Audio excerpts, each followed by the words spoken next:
সবাইকে অসংখ্য ধন্যবাদ পাশে থাকার জন্য। প্রিয় বন্ধুরা, আমরা আজকে আছি শ্যামনগরের আকাশ নীলায়।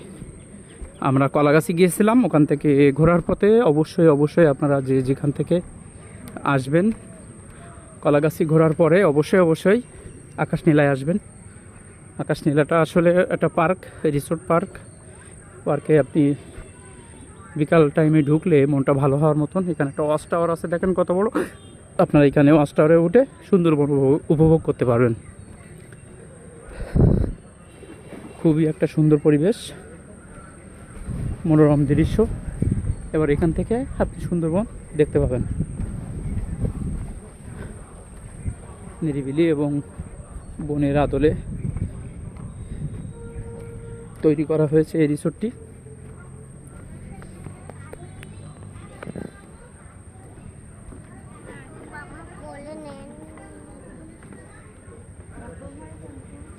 এখানে দেখতে পাচ্ছেন সুন্দরবনের কাছাকাছি আপনি নদীর ধার ঘেঁষে একেবারে চলে আসতে পারবেন। নদী যে নদী আকাশ ভালোবাসে, বন ভালোবাসে, তার জন্য এই রিসোর্টটি অবশ্যই একটা অনুপ্রেরণা যোগাবে। ওপারে সুন্দরবন, এপারে আমি দাঁড়িয়ে আছি, একটা অন্যরকম পরিবেশ, ভালো লাগা, খুবই একটা সুন্দর পরিবেশ। সবাইকে পাশে থাকার জন্য অসংখ্য ধন্যবাদ। দেখতে পাচ্ছেন প্রেস বাবুল আহমেদ পেজ থেকে লাইক, কমেন্ট এবং সাবস্ক্রাইব করে আমাদের পাশে থাকবেন। আছি শ্যামনগর, ওপারে সুন্দরবন, এবারে আমরা। এখানে একটা ওয়াচ টাওয়ার আছে, এই ওয়াচ টাওয়ারে উঠে আপনারা অবশ্যই বনের সৌন্দর্য উপভোগ করতে পারবেন। দেখেন পরিবেশটা,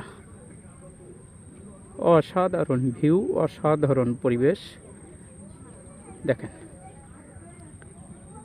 একটা নদী লোকালয় আর বনের ভিতরে ডিভাইডেড করে রেখেছে, শুধু পার্থক্য একটা নদীর। আমি নদীটার নাম এখন বলতে পারছি না, জানা নাই, কিন্তু অসাধারণ লাগছে, অসাধারণ ভিউ, মনোমুগ্ধকর একটা ভিউ।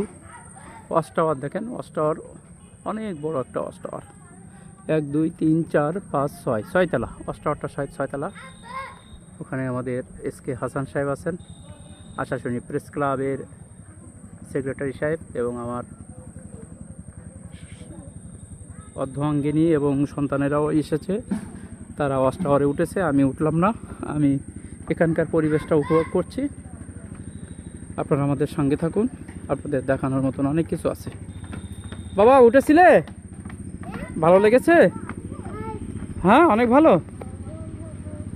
তাই? ওই উপরে উঠেছিলে? বাহ, খুব সুন্দর।